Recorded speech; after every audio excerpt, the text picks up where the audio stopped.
Aventure chasse-pêche vous est présenté par Browning et par La Capitale Assurance et Services Financiers.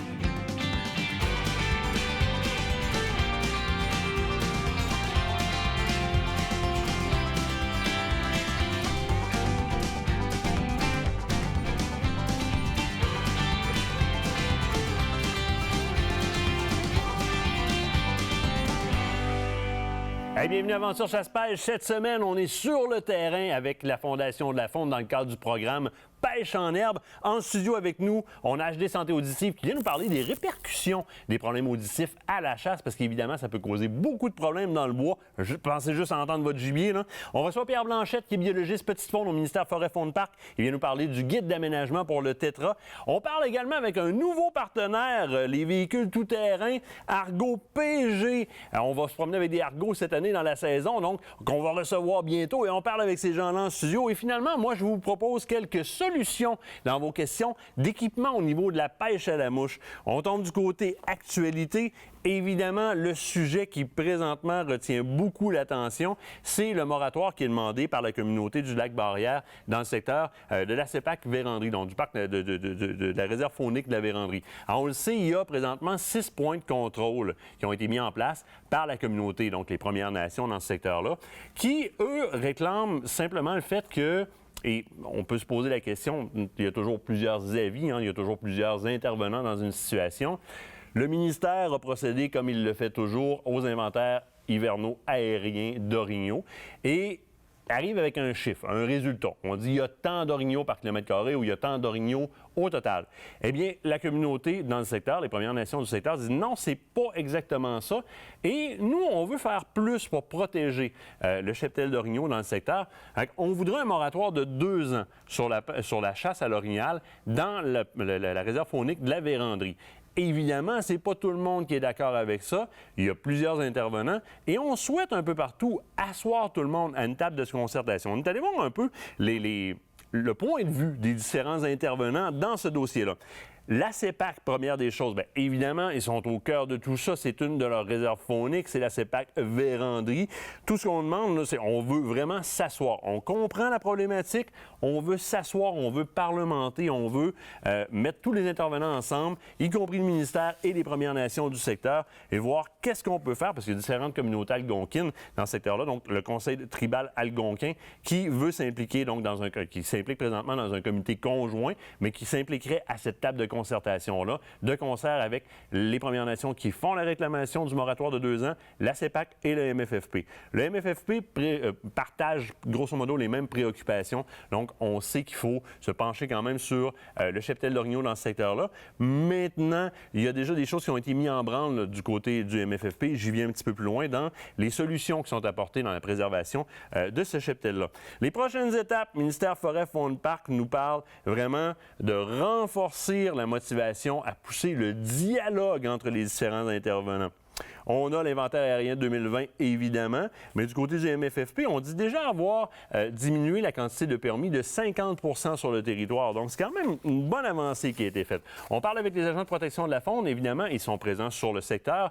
Ils nous recommandent, évidemment, de suivre la réglementation, peu importe qu'est-ce qui se passe. Un peu comme la SQ nous dit, bien, parlez donc avec le territoire avant de vous rendre sur place. Et si vous êtes confronté à un de ces points de contrôle-là, mais n'envenimez pas la situation. On revient aux autorités. De toute façon, la CEPAC nous informe qu'elle va agir avec sa clientèle qui pourrait, par exemple, ne pas avoir accès au territoire dans du remplacement de forfait, du remboursement. C'est pas ce qu'on veut, mais si ça arrive, c'est ce qui va se passer. Dossier à suivre. Je m'en vais dans le positif maintenant. Présentement, on est en promotion au niveau de l'abonnement au magazine Aventure Chasse-Pêche. Vous avez jusqu'au 4 octobre pour vous abonner pour 2 ans, pour 40 $ et vous allez recevoir en prime, en plus de votre prime initiale, le diffuseur d'odeur. Ensuite, eh bien, vous avez été beaucoup à nous demander où est-ce qu'on envoie nos photos de trophées de chasse, trophées de pêche.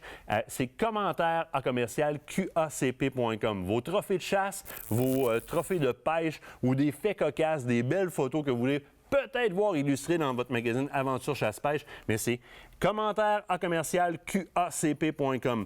En terminant, pour ceux qui l'auront remarqué, j'ai changé de chaussures pour cette émission-ci. Puis je vole un petit peu de la vedette à quelque chose qu'on va faire bientôt. Hein. Prochainement, dans l'émission, les gens de Browning vont venir nous présenter la nouvelle ligne de bottes. mais ils nous en ont laissé pour qu'on les teste. Puis moi, je sais que c'est rentré dans les magasins présentement, fait que je vous en parle un petit peu avant le temps. On a testé les bottes de marche, donc les bottes de chasse, les bottes, pas les bottes hautes, mais les bottes qui arrivent un petit peu au-dessus de la cheville. Semelle Vibram pour homme. Kate a testé le modèle pour femme un peu plus aéré que celui-là. On a testé aussi les bottes tubes, donc nouveau produit sur le marché. Hein. Les bottes tubes aussi, donc une botte imperméable au complet, hyper confortable. Je vous le dis tout de suite, là, c'est de la bombe. Ça vient de rentrer dans les magasins. On va vous faire une chronique là-dessus ici, mais niaisez pas si vous en voulez. C'est de la bombe, vous allez adorer ça. Semelle Vibram sur un, semelle hyper confort sur l'autre. Ça résiste à n'importe quoi. Vous allez marcher avec des bottes tubes pendant des kilomètres comme vous ne l'avez jamais fait, en tout confort. On s'en va une pause. L'autre bord de la pause, on parle d'Argo. On a notre nouveau partenaire avec nous autres.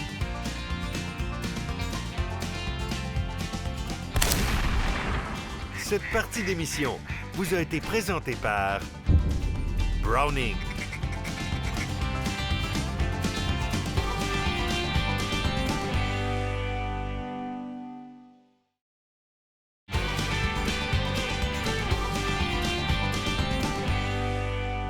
De retour en studio, je vous présente un nouveau partenaire, et ça pour les 2 prochaines années d'aventure chasse-pêche, les tout-terrains Argo PG. J'ai Marie-Josée avec moi, comment ça va? Ça va bien, toi? Ça va super bien. Marie-Josée, on vient de se serrer la main pour 2 ans, et pour des bonnes raisons. Il y a livré des Argo, ça, il y a beaucoup de monde qui peuvent le faire, ils le font très bien, soit dit en passant, et il y a livré le niveau de service que vous livrez. Pour moi, là, les tout-terrains Argo PG, ça a rimé tout de suite en personnalisation et service hors pair. Mais personnalisation à un niveau assez extraordinaire. Première des choses, vous êtes propriétaire opérant, ce qui est une grande différence des grandes surfaces dans lesquelles on a des mécaniciens externes et vous tenez à faire vos choses vous-même sur les Argo, préparation, réparation, tout. Dans un deuxième temps, madame travaille aussi, et on va y revenir tantôt. Les filles, les Argo, c'est pour vous autres aussi. Ensuite de ça, votre spécialité, c'est pas de livrer un véhicule comme il arrive de l'usine. Déjà, quand le Argo, qui est déjà un véhicule exceptionnel qui va partout, rentre chez vous, vous adressez déjà de l'amélioration dessus avant de le laisser sortir, même si c'est le véhicule de base. Oui, on met des winches de 5000 livres, on renforce les bumpers, on met nos bumpers, on a nos chenilles, on change les téflons, on change les mailles de chaîne, puis on va être beaucoup à l'écoute du client, de qu'est-ce qu'il a besoin, à quoi qu'elle va servir sa machine, sur quel terrain qu'il va rouler. On écoute vraiment le besoin du client. Et c'est là où est-ce que, moi, ça m'épate parce que toi, tu dis juste on écoute le besoin du client, là, mais vous allez voir, c'est très humble la façon de le dire. Parce que chez vous, là, on appelle, puis j'ai un besoin complètement hors de l'ordinaire. Mettons, je suis acériculteur dans la vie de tous les jours, puis je suis aussi trappeur, puis j'ai des besoins de faire installer des patentes à gauche et à droite sur mon Argo qui n'existent pas nulle part. Si ça n'existe pas, ils vont le trouver ou ils vont le fabriquer. Puis c'est là, moi, ça m'impressionne ce que vous faites. Oui, bien, comme pour ceux qui sortent du bois, bien, on a tout fait un rack pour protéger le derrière de la machine, pour skidder du bois. Là. On fait une winch qui embarque, fifouille en arrière dans l'Argo. On a fait des marches dépliables pour les acériculteurs. On a fait une pompe portative, un support de pompe portative pour les services incendie, pour mettre derrière la machine. Fait qu'ils reculent sur le bord de la rivière, ils installent le pompe, puis ils n'ont pas besoin de forcer tout le temps après la pompe. Oui, parce que souvent, on sert du Argo dans nos activités de chasse, de pêche puis de trappage. Puis on a souvent l'habitude de dire c'est le fun parce qu'on est souvent, ça grève avant les autres à l'ouverture du canard parce que ça passait pas en 4 roues. On est plus loin sur le territoire de trappe parce que ça passait pas en 4 roues. Nous autres, on est là.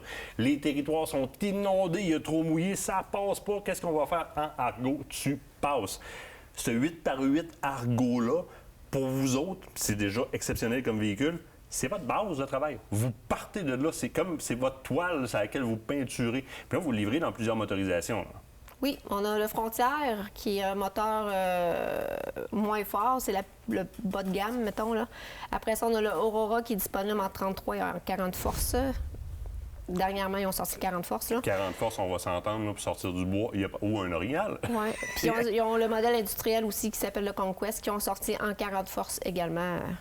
Donc, véhicules qui sont excessivement robustes, et on va le comprendre, ça a été vraiment fabriqué pour travailler. Donc, les tâches qu'on va lui demander, il va les accomplir à 100 %.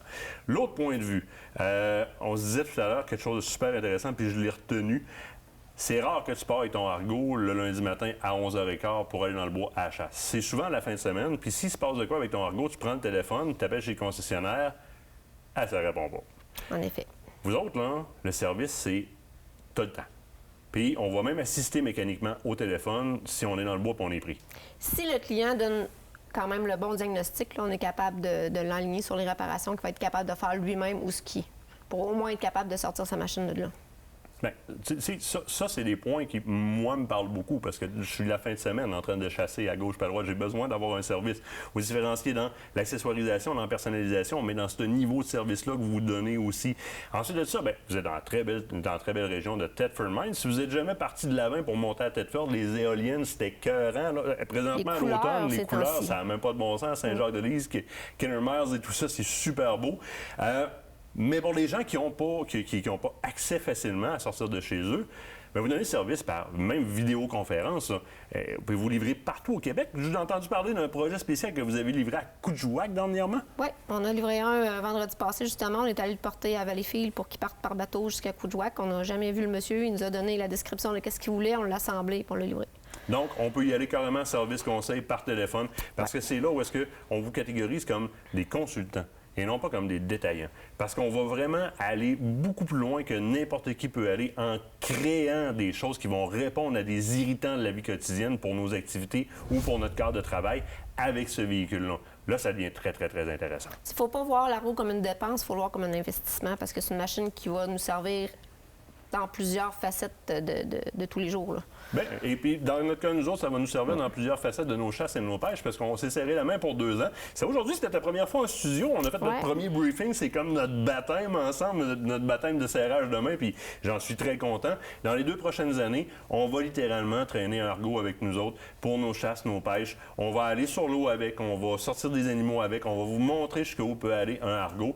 Et évidemment, à un moment donné, bien, il y a le caractère femme de l'entreprise parce que c'est copropriété de monsieur et madame qui va s'exprimer très certainement.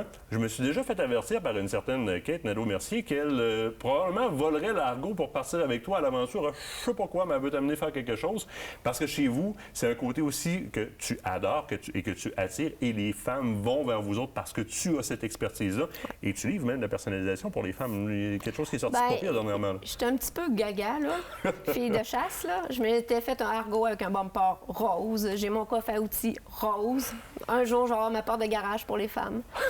Mais c'est ça. Il faut que la femme aille à la chasse puis qu'elle se débrouille par elle-même, puis le Argo, c'est le véhicule. Moi, là, je vais aller tourner des images avec les petits logos comme aux toilettes, là, homme d'un bord, femme de l'autre. Ça serait vraiment, vraiment, vraiment génial. Mais écoute, moi, je suis super content. Bienvenue. C'est super bien passé pour notre première rencontre en studio. De toute façon, on s'entendait super bien déjà ensemble. Nous autres, on est contents. On va se promener avec un Argo. Les autres sont contents. On va l'essayer partout. Fait que c'est comme un match parfait. Je te garde avec moi en studio. On se reprévoit de quoi ensemble prochainement. L'autre, on s'en va du côté de la pause. L'autre bord de la pause, Fondation de la Faune du Québec, c'est Pêche en herbe. Dans le cadre du programme de la fête de la pêche, en fait. Dans le cadre du programme Pêche en herbe. Excusez-moi, ça me mêle toutes ces affaires-là. On s'en va après la pause.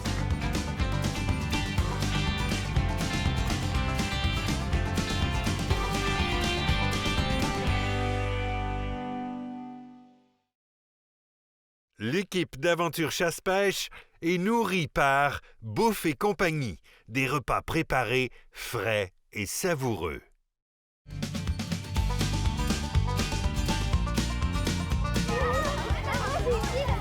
Ne vous tracassez pas, vous n'aurez pas d'hameçon pour l'instant parce que je préfère que pour le transport, on évite les petits hameçons qui se trimballent partout.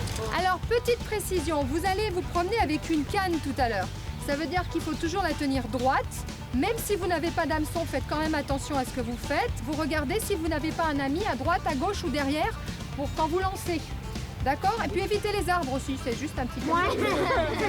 Tenez ma canne à pêche. Ce matin, nous amène un beau soleil et un beau petit rayon de soleil. Mylène de la Fondation de la Faune, comment ça va? Ça va bien, Martin. Et toi? Ça va super bien. Moi, je suis content. Les jeunes en arrière de nous autres, c'est vrai, il faut parler de ça, hein? Fête de la pêche. Pêche en herbe. Les jeunes tripent, ils ont hâte d'aller à la pêche. Présentement, on est sur le bord de la rivière Beauport. On vient de terminer la fin de semaine de la fête de la pêche qui se clôture lundi comme ça avec les jeunes du primaire. Ici, c'est géré par un organisme. Oui, ici, c'est une activité qui est gérée par le groupe d'éducation et d'éco-surveillance de l'eau, un organisme qui fait l'activité de pêche en herbe depuis les tout débuts, depuis 1997. Puis, avec le G3, ils font aussi des initiations de classe et de camp de jour l'été. Donc là, les gens ont reçu leur canne à pêche, la canne à pêche officielle de pêche en herbe, qui fait officiellement, nous autres, des pêcheurs, là. Oui, ça fait eux des pêcheurs. Nous, on leur fournit la canne à pêche, le permis de pêche, puis aussi un guide. Moi, je pêche avec Gulliver. Donc, chaque jeune qui fait une activité de pêche en herbe reçoit tout ce matériel-là. C'est grâce aussi à notre partenaire Canadian Tire qui nous aide à financer l'achat du matériel. Alors, de nouveaux jeunes qui vont être accros à la pêche, là, on le vit au travers d'une organisation dans laquelle il y a un organisme local, il y a une école, c'était la fête de la pêche dans Pêche en herbe, mais Pêche en herbe est présent aussi à d'autres niveaux. Donc, CEPAC, si je ne me trompe pas aussi, offre Pêche en herbe. Il y a la CEPAC, il y a des pourvoiries, il y a des EC, il y a beaucoup d'organismes qui offrent pêche en herbe, puis ils vont l'offrir toute l'année. Il y a des activités, oui, pendant la fête de la pêche, mais il y en a tout l'été des activités. Donc, les jeunes peuvent s'initier à la pêche pendant l'été, mais aussi l'hiver avec la pêche blanche. Donc, Pêche en herbe est présent pendant toute l'année. Ça, c'est cool. Là, les jeunes veulent aller à la pêche. Moi, ça me tente d'aller en aider un ou deux. Il y a des parents de jumelés, il y a des profs de jumelés. Oui, puis il y a des éducateurs. Ça me tente d'aller voir des sourires sur le bord de la rivière. Si ça te tente, là, on va faire un tour. Parfait! Viens-t'en.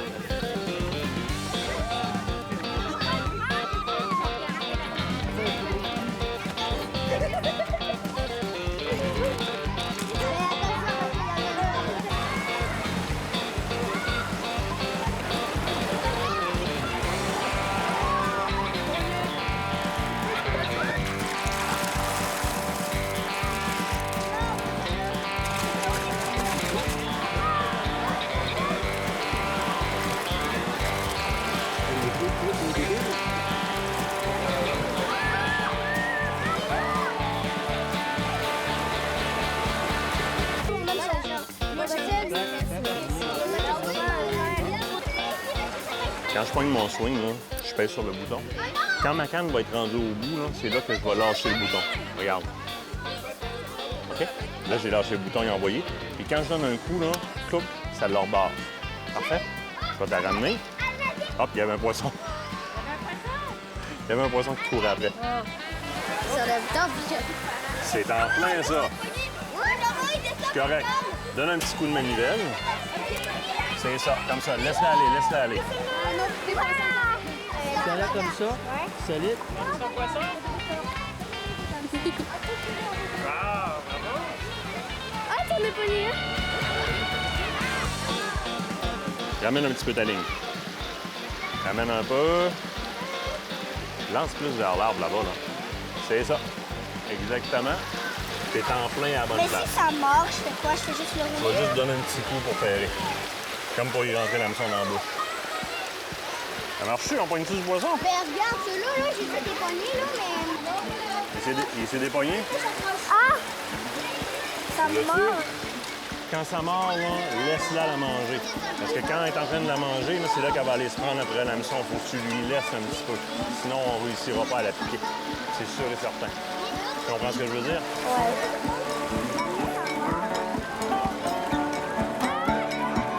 Oui. Amène-la, amène-la. Viens la voir ta truite. C'est moi qui la tiens, là. Il n'y aura pas de problème. Veux-tu que je la tienne pour qu'elle bouge? Oui. OK. Un petit peu. Là, tu peux y toucher ici, il n'y a pas de problème. Sur le dessus, il n'y a pas d'hameçon, là. Et voilà, là, elle ne bougera pas. C'est cool. Fait que t'as ta première truite de prix. Non, c'est ma deuxième. C'est la deuxième? Excusez-moi, pardon, la deuxième truite de prix. Il va falloir aller décrocher ça. Hey, il y en a un autre en arrière. Un poisson, j'ai un poisson! T'as-tu un poisson? T'as un poisson? Là, tu vas aller. Où est-ce qu'on les J'ai un enlève? poisson. OK, tiens, moi qui tiens un poisson. Pas de problème, va chercher ton sac. Je vais rincer ta truite pendant ce temps-là. Y a pas de problème, je t'attends. Elle est partie. Ah, c'est cool. Tiens, on va laver la main.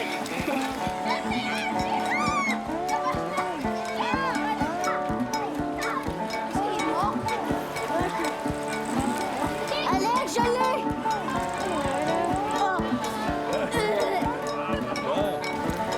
Hein, on va même garder ton verre. T'as-tu un sac?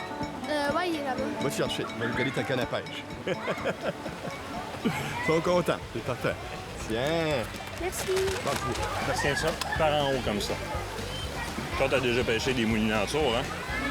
Ouais, c'est pas pareil, ceux-là. Si elle par-dessus, il n'y a pas de problème. Le temps qu'elle ramène, tu vas être correct. T'as vu ton coup, tu l'as donné juste un petit peu trop fort? Ouais. T'allais manger ton verre, il va falloir aller remettre un petit bout de verre.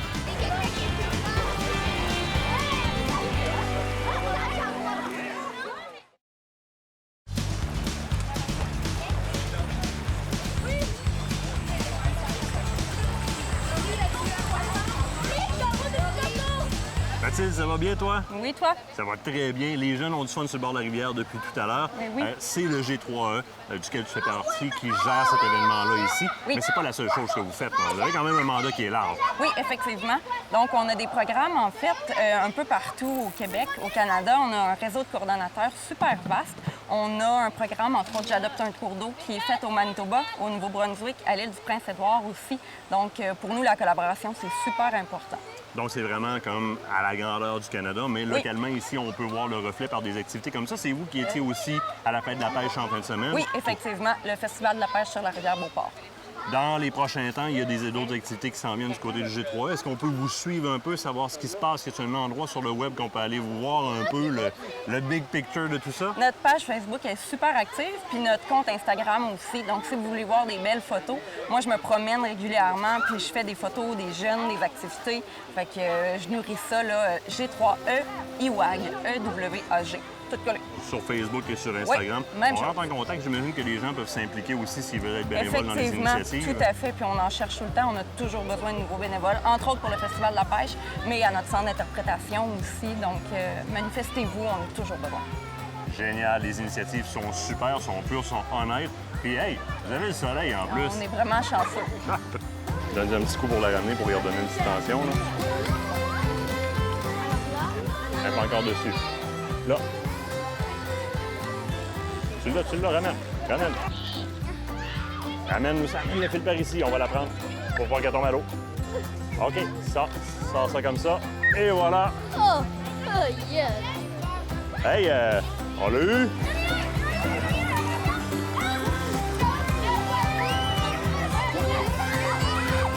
Petit poisson. Petit poisson.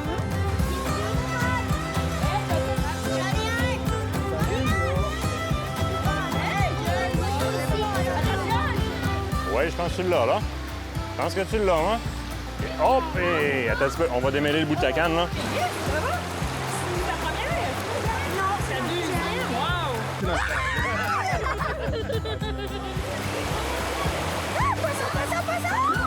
On a pogné un autre. On va t'aider à décrocher. J'essaie d'en pogner le plus possible. Ouais, je comprends pourquoi. Mais j'en ai juste pogné un à date. Oui, je trouve que c'est comme On va être en pogner un autre, là. Faut juste que tu donnes un tout petit coup pour que l'hameçon elle pique dans sa bouche. Yes! Je te l'avais dit, hein? Hey, quand même, une nouvelle place de pêche. C'est pas pire, hein? Oui, ça a marché. Tu regardes, elle a tout avalé le verre. Ça va prendre les pinces pour aller chercher le verre, là. T'as-tu un sac pour ramener tes poissons, toi? Oui? OK. On va amener la canne à pêche. On va amener la canne à pêche, je vais aller chercher la pince là-bas. On va enlever l'hameçon de dedans, puis on va le mettre dans ton sac. T'es rendu à 2, là? On va essayer d'en pogner une troisième. OK. Ça va faire un bon souper? T'en prendrais une troisième juste pour bien faire. On va aller chercher ça. Bah, je peux en prendre le plus que je peux. Ma mère est cuisinière. Génial! Là, j'ai même pas le temps de me laver les mains. Puis tu me pognes d'autres poissons. Ça me dérange pas, je vais t'en décrocher comme t'en veux, des poissons. On va venir laver les mains. Hey!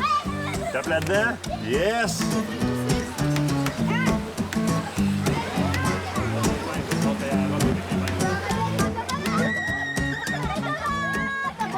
Ah non, mais t'as-tu vu le poisson? OK, je fais comme ça. Oh my God, comme une grande...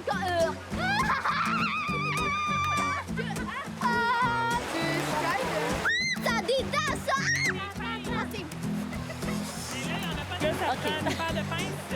Oh my God.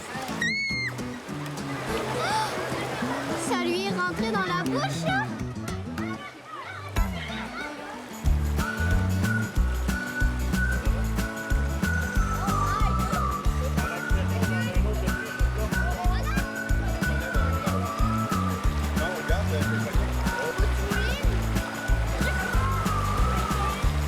On part d'en bas, ton pouce dessus. On part d'en bas. C'est correct. T'es en plein dans le coin aussi, c'est la mort du tantôt, là. Ramène-toi un petit peu, là, tu vois, t'as plus de tension sur ta ligne. OK. Poisson, calme-toi. Calme-toi. Le temps que je m'en vienne pour te pogner. Ça va pas du poisson dans l'eau. Alors les jeunes, j'espère que vous êtes bien amusés pour la pêche. Ouais! Vous avez suffisamment pris de poissons, vous êtes sûrs? Moi, j'allais pas. Je suis bien correct. Alors maintenant, si vous avez le droit de pêcher aujourd'hui, c'est parce que À partir d'aujourd'hui, vous avez le droit d'avoir un certificat de pêche qui vous autorise à pêcher jusqu'à vos 18 ans. C'est super, hein? Oui. Donc, la première, ce que j'ai sur ma liste, c'est Rosalie. C'est normal, c'est... Tiens, Rosalie. Voilà, moi, c'est pas encore 8 Je te ans, donne c'est ma- trop long. Donc, ensuite, j'ai Alicia. Tu vas avoir 11 ans cette année. Voilà. Alison. Ouais, dans 9 ans. Donc, en plus de la canne que vous avez la chance d'avoir, vous aurez un petit kit chacun avec un hameçon, des pesées et des émerillons. Donc maintenant, j'espère que vous savez tous faire les nœuds de poche pour pouvoir les faire. Trop malade. Alors, ça veut dire que maintenant, vous avez tout l'équipement pour pouvoir aller pêcher Mais madame, quand vous voulez. Avez-vous pogné du poisson? Oui! Combien? Vous voulez voir pogner d'autres? Oui! On demandait à papa et maman d'y aller avec cette canne à pêche là! Oui! Montrez-moi vos permis, tout le monde! Vous avez le droit de la pêche? Yes! La Fondation de la faune du Québec est fière de vous avoir présenté cette partie d'émission.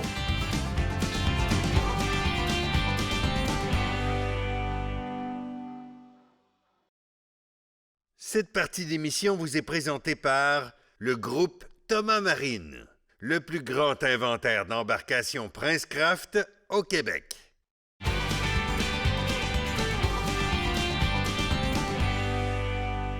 Et là, j'ai en studio avec moi ma magicienne à moi pour les oreilles. Vous savez, il n'y a pas besoin d'être très, très vieux pour commencer à avoir des problèmes aux oreilles, dépendamment de votre historique, ça peut arriver. Puis comme chasseur, rien entendre, non, moi, ça marchait pas.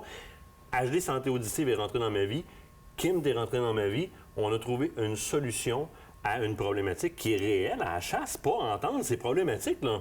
Absolument. En fait, tu pourrais m'en parler davantage, mais la chasse, en fait, quand on arrive pour pouvoir faire une belle chasse, on peut dire, c'est bien beau bien voir, mais j'imagine que si j'entends pas bien, en fait, moi, je peux confirmer que quand on a une perte auditive puis qu'on n'entend pas bien certains sons, bien, la localisation puis la détection de l'animal va être beaucoup plus difficile, voire même impossible à se faire. Ben oui, mais tu sais, c'est une game contre un animal qui a un nez excessivement développé, une vue incroyable, puis des oreilles. Ben, j'ai des grandes oreilles, là, mais un chevreuil en orignal, là, c'est. Ça te bat. C'est des coupoles, là. Fait que d'être capable d'entendre, il y a un orignal qui s'en vient, de quel bord, parce que j'entends mal, ou ne pas l'entendre, puis le voir à la dernière minute, manquer ma chasse, ne pas me rendre compte qu'il y a quelque chose qui répond à mon call parce que c'est trop lointain, puis je dois changer de place avant le temps, j'ai pas accroché mon boc parce que c'est pas juste de pas entendre. Ce que j'ai découvert en allant chez vous, c'est que c'est pas juste moins entendre, c'est qu'il y a carrément des fréquences de son qui peuvent, pouf, disparu. Puis si cette fréquence de son-là tombe sur le petit boc, mettons, là, qui monte dans le bûcher, là, puis tu ne l'entends pas parce que tu n'as jamais fait de telles auditions, tu t'es juste dit j'entends un peu moins, puis tu vas le manquer ton petit boc. Oui, c'est exact. Donc, il y a certaines fréquences qui vont être souvent plus affectées au début, surtout chez les chasseurs. On connaît déjà typiquement là, quel genre de forme de perte auditive qu'ils vont avoir.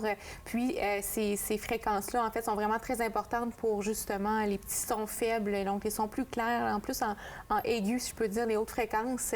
Et c'est ça, effectivement, localiser, détecter encore une fois la bête va être beaucoup plus difficile. M'entendre, moi, le son que je fais, c'est un autre gros point majeur. Je dois savoir un peu, je suis en train de trop frotter les pieds, mes culottes frottent-elles trop?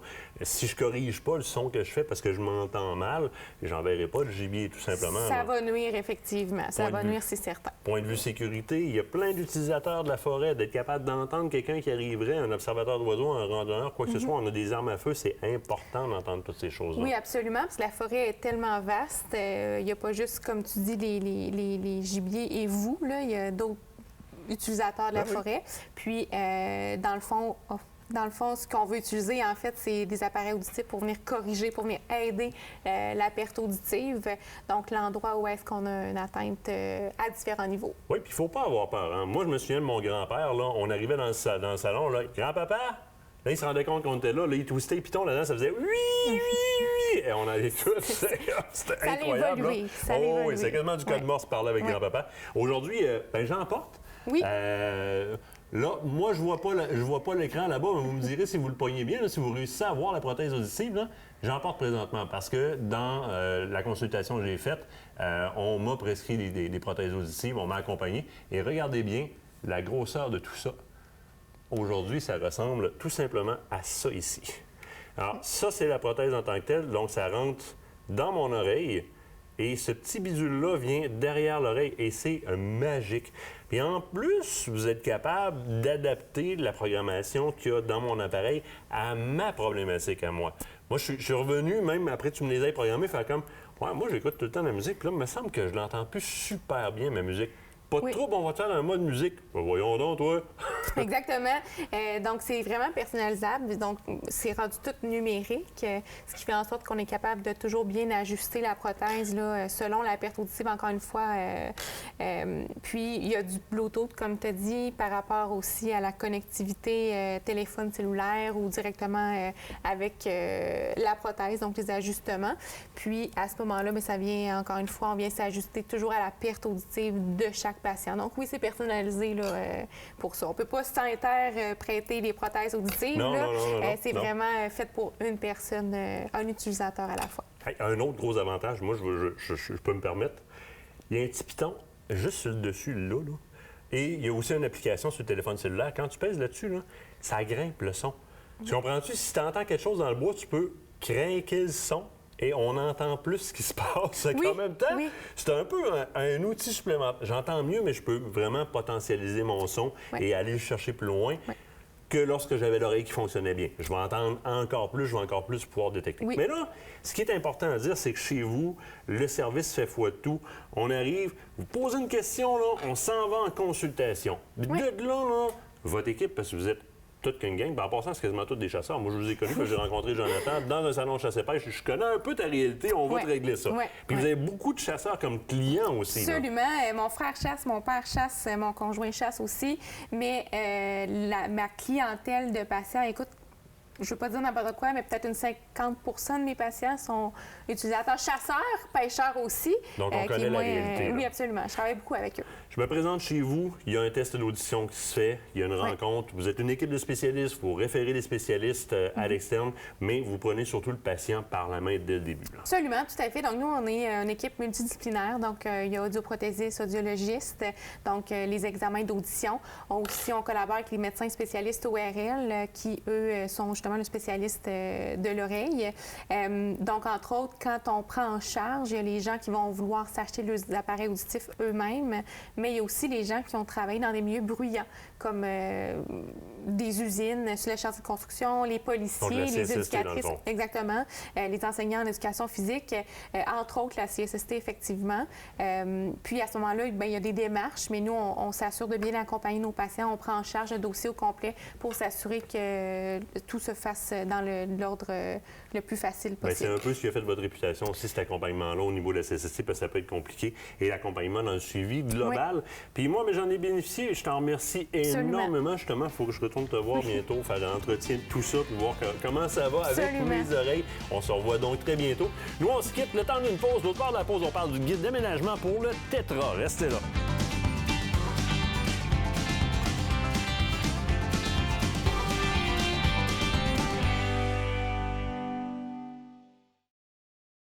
Cette partie d'émission vous est présentée par le groupe Thomas Marine, le plus grand inventaire d'embarcations Princecraft au Québec.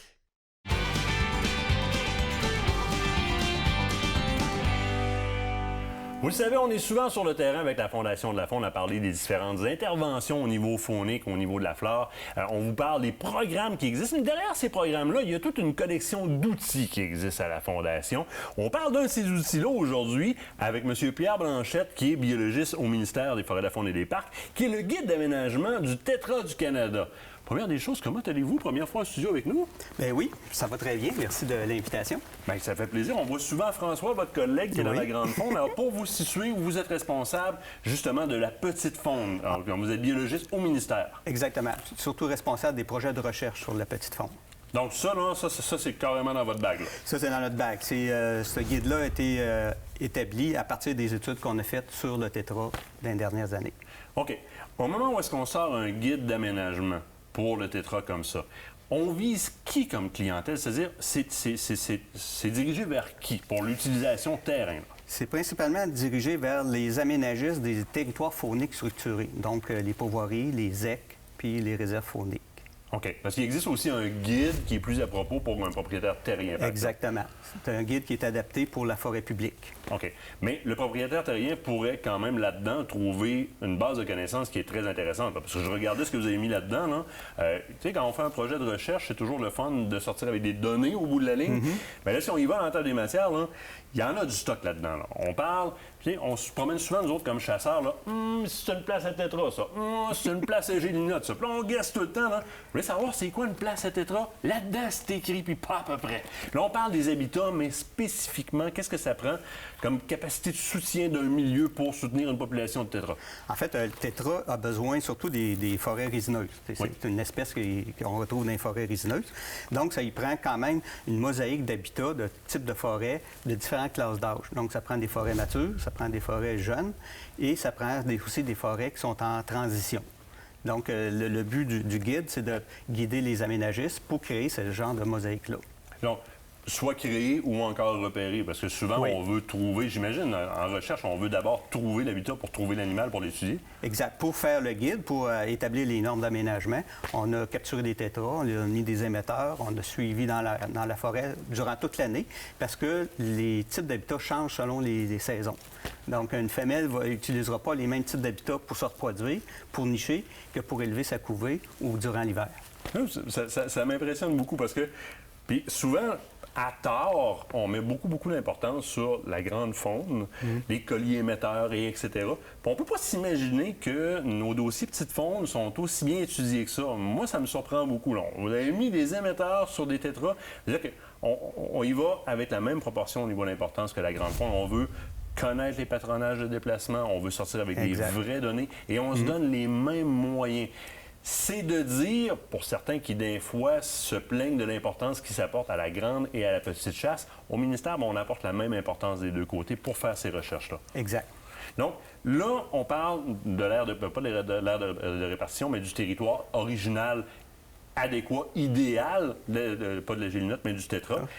Mais il y a des habitats de reproduction, il y a des habitats saisonniers. Le tétra va changer de place. C'est ces patterns de déplacement-là vous enseignent justement ce pattern de déplacement-là. C'est ça. On établit la composition du domaine vital. Le domaine vital, c'est l'aire utilisée durant toute l'année par un tétra. Donc, on sait qu'il utilise durant cette année-là tel type d'habitat. Et on peut établir, par exemple, des proportions des différents types d'habitats qui sont idéales. Donc, on a mesuré sur le terrain et pouvoir, à partir de normes d'aménagement, tenter de recréer ce type de patron. Là. Mais est-ce que, parce que là, je vois habitat de reproduction, habitat d'élevage des couvées, etc. Est-ce que, un peu comme le grand gibier, est-ce que le tétra va se déplacer d'habitat? Est-ce qu'il va changer de patronage pendant les saisons de reproduction? Oui, enfin, il va changer d'habitat entre les saisons. OK. Donc, mais c'est sûr que les déplacements sont beaucoup plus restreints que, par exemple, un orignal ou un cerf de Virginie. La taille du domaine vital du tétra, c'est environ 25 hectares. Donc, c'est pas très grand. C'est 1/4 de kilomètre carré. Donc, les déplacements, oui, il y en a, mais sont beaucoup plus restreints. Vous avez aussi porté vos résultats de recherche sur, on parle de composition de domaines vitaux, chasse et les densités du tétra du Canada. Donc, on a des données là-dessus aussi. Oui, c'est des données qui sont ponctuelles. C'est des projets d'études qu'on a menés. Souvent, on fait des inventaires. Puis pour le tétra, c'est des inventaires des mâles au printemps parce qu'ils sont faciles à repérer. Ils paradent pour attirer les femelles. Et donc, on peut mesurer, à partir d'un protocole très strict, très scientifique, mesurer la densité des mâles qui sont présents dans un milieu. Et la densité varie selon les types d'habitats, selon les années, parce qu'il y a des années de bonne population, d'autres années qui sont moins bonnes. Donc, ça varie et on donne des chiffres. Là, au Québec, les chiffres, c'est entre 3 et 15 mâles au kilomètre carré au printemps. C'est le fun à savoir parce qu'on connaît ces chiffres-là pour l'orignal et le chevreuil, mais moi, ça m'impressionne. On n'a pas de suivi annuel. J'ai des belles surprises aujourd'hui en studio. Là. Exact. On n'a pas de suivi annuel, mais on a des données ponctuelles qui font en sorte qu'on peut savoir à peu près les densités de nos populations de tétra. Et on termine le guide par les plans d'aménagement proprement dit. Donc, on parle un peu de tout le savoir-faire que vous avez mis là-dedans. Donc, on voit un peu comment ça peut se passer. Les coupes ne devraient pas dépasser tant d'hectares, etc. pour vraiment... Les comptes de la régénération puis de la croissance de la forêt. Parce que le plan, on présente ça par domaine bioclimatique. Donc, dans la PCA noire au nord, c'est sûr, ce n'est pas les mêmes normes d'aménagement que, par exemple, dans l'Aubinière où on retrouve des populations de tétras isolées. Comme je le disais tout à l'heure, ce guide d'aménagement-là s'inscrit dans une collection d'outils du côté de la Fondation de la Faune. Le ministère travaille en étroite collaboration pour l'ensemble de ces projets-là, de ces outils-là et de l'application des projets. On voit souvent dans les projets de la Fondation de la Faune énormément d'organismes, de bassins versants, etc. Mais vous êtes impliqués aussi là-dedans. Exact. Ce guide-là, comme les guides qui sont plus à propos pour les propriétaires terriens, souvent vont vous donner accès, du moins ça fait partie des outils qui vont découler sur des programmes. La Fondation de la Faune a plusieurs programmes, on vous en parle souvent. Lorsque vous voulez porter action dans un territoire XYZ, que ce soit en milieu aquatique ou en milieu terrestre, on contacte carrément la Fondation de la Faune, qui est probablement un programme dans lequel ça peut s'inscrire. Si vous inscrivez dans le barème de ce programme-là, on va vous aider. Sinon, on va vous diriger avec ce savoir-faire-là qui est très intéressant. Je vous remercie infiniment. Merci de l'invitation, ça fait plaisir. On se quitte le temps d'une pause. L'autre bord de la pause, je vous parle de canne à moucher. On parle de canne de Sage et Redington. Restez là, ça va être le fun, ça.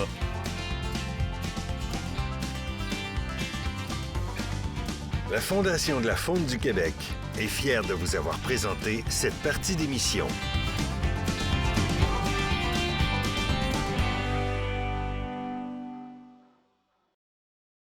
Cette partie d'émission vous est présentée par le groupe Thomas Marine, le plus grand inventaire d'embarcations Princecraft au Québec.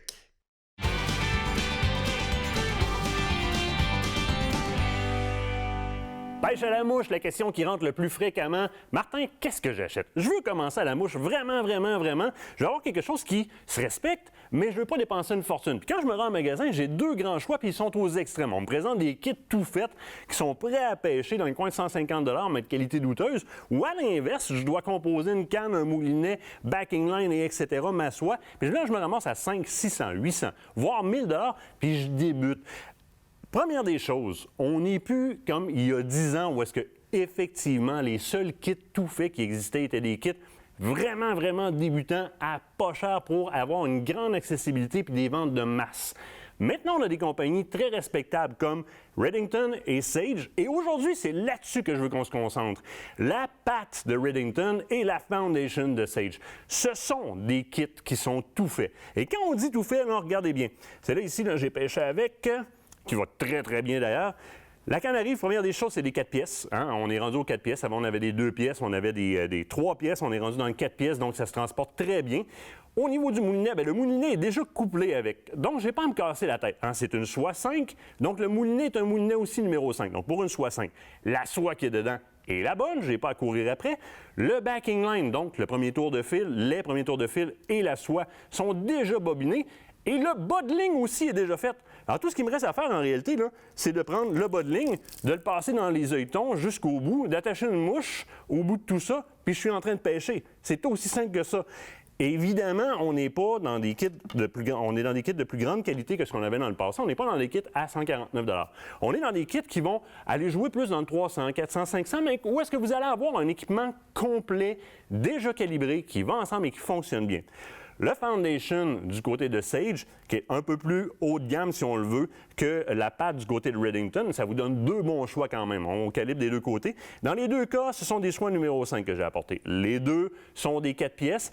Là où vous allez voir la différence, ça va être beaucoup plus chez un moucheur qui va être expérimenté. Donc, vous commencez, mais écoutez, si le cœur vous en dit, puis on veut tout de suite aller avec « moi, je veux la Sage », bien allez-y pour la Sage. C'est une excellente canne à moucher. Mais la Redington aussi, dans le pack, vous allez économiser un peu et vous allez avoir une canne à moucher qui est très respectable. Une belle réponse. La canne est très sociable. On dépose des mouches facilement avec ça.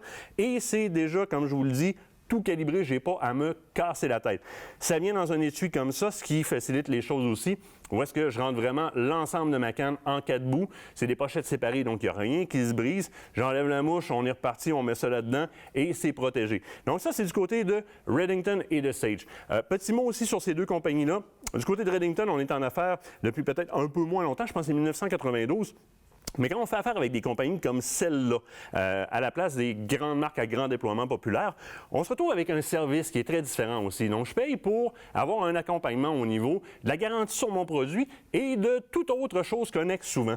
Je prends Sage, par exemple. Du côté de Sage, on a une ligne 1-800. Honnêtement, on est content de nous parler lorsqu'on appelle là-bas, à savoir... Je sors du magasin, je viens d'acheter votre produit. Comment je procède pour l'assembler? Qu'est-ce que je fais? Y a-t-il des... On va vous référer vers les bons outils. On va vous référer, il y a des vidéos sur les différents sites qui vous montrent comment faire les choses aussi. Et dès que vous enregistrez les produits, parce que c'est important d'enregistrer vos produits lorsque vous arrivez à la maison, au niveau des garanties, ce sont des compagnies qui respectent leurs garanties de façon hors pair. Souvent, on a à courir après les compagnies pour faire respecter nos garanties. C'est pas facile. On nous dit, va chez le marchand. Non, c'est la chaîne du détaillant, c'est le ci, c'est le ça. Ici, non, on appelle et on est pris en main. Et ça vaut les quelques dollars de plus qu'on met. Déjà, on a quelque chose qui est beaucoup plus haut de gamme que ce qu'il y avait sur le marché avant. En plus, on a un accompagnement au niveau de la garantie et au niveau des questions. Donc, service à la clientèle, impeccable, je vous le dis, ils sont contents de vous parler. Disponible dans plusieurs soies. Ici, ce sont des soies 5. On pourrait aller dans la soie 4, on pourrait monter un petit peu en termes de grosseur aussi. Évidemment, dans les deux gammes, il y a possibilité d'avoir d'autres cannes à moucher et d'autres moulinets aussi. Donc, si je commence avec, par exemple, la Redington et que je suis bien avec Redington, eh bien, c'est plaisant de savoir que la compagnie a tout un amalgame pour me faire évoluer par la suite. Et pas seulement qu'à la pêche à la mouche pour la truite mouchetée, mais aller jusqu'à, par exemple, ça ici, je vous donne cet exemple-là qui est un exemple que moi, j'adore énormément. Je prenais souvent ma canne pour moucher le saumon, ma soie numéro 10 dans Redington, justement, lorsque je voulais aller taquiner le brochet. Ben oui, le brochet à la mouche. Puis moi, je suis un peu fou, aller faire du brochet à la mouche, mais j'adore l'attaque dans les herbiers, l'attaque de surface, avec des grosses mouches qu'on peut propulser loin avec une soie 10. Puis là, ben, Stéphane Pelcha m'arrive avec... Ben non, Martin, Redington fait une série Predator et ils font une canne, une soie 10 qui porte carrément le nom de Pike. Là. C'est celui-là ici. C'est l'autre ici, parce que ça, c'est une soie numéro 5 aussi dans le Predator. Regardez, là. C'est vraiment le Pike. Donc, Pike édition dans le Predator. Donc, la canne est faite réellement pour aller supporter un gros prédateur, un gros brochet.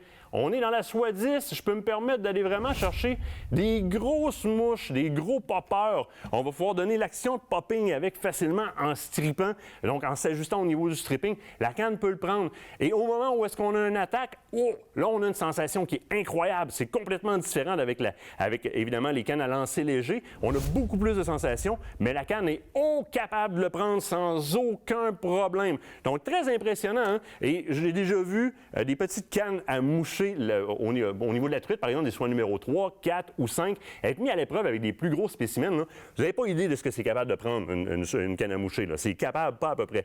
Donc, dans le prédateur, ça devient très intéressant. Évidemment, dans ce cas-là, on va coupler ce qu'on va avoir avec. Hein? Du côté de Redington, on a entre autres le Behemoth qui, en grosseur 10 ici, est un moulinet à tout casser. Donc, c'est un tank que je vais aller coupler avec, un backing line, évidemment, parce que ça peut partir loin, une soie numéro 10, et je vais faire mes bas de ligne. Au niveau des bas de ligne, ce qui va être recommandé, parce que là, on est au prédateur, c'est d'aller chercher vraiment des bas de ligne qui sont métallisés.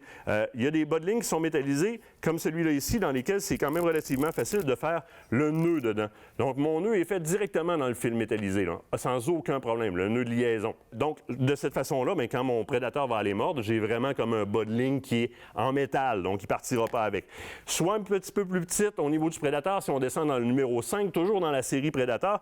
De notre côté, on l'a couplé avec un Grande ici. Donc, numéro 5 aussi. Très bon moulinet, très léger. Le fun à travailler. Évidemment, même chose ici. Très, très, très important. Faites-vous conseiller si vous n'êtes pas habitué. Hein. Allez-y vraiment avec des conseillers en magasin qui vont vous orienter vers la bonne soie à prendre. Parce que quand vous arrivez devant des étalages, soie calante, soie flottante, weight forward, etc., les numéros de soie, arrêtez-vous 2 petites secondes, là. Prenez le temps d'apprendre en écoutant ce qu'on va vous dire au niveau des conseils dans le magasin pour avoir la bonne soie dans le bon moulinet couplé sur la bonne canne.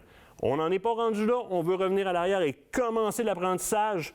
Je vous le répète, la Foundation du côté de Sage et la patte du côté de Redington sont des ensembles tout fait, préfait, mais attention, c'est pas de la petite rigolade. Ce sont de très bonnes cannes qui demeurent quand même très respectables au niveau du prix. Vous serez déjà prêt à pêcher sur le bord de la rivière en la déballant. Achetez-vous tout simplement une mouche et vous êtes parti. Par la suite, on essaiera le prédateur.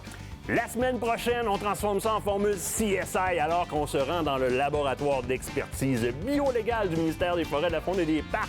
Manquez pas ça. CSI, vous avez aimé ça? Ça recommence la semaine prochaine. Direct ici.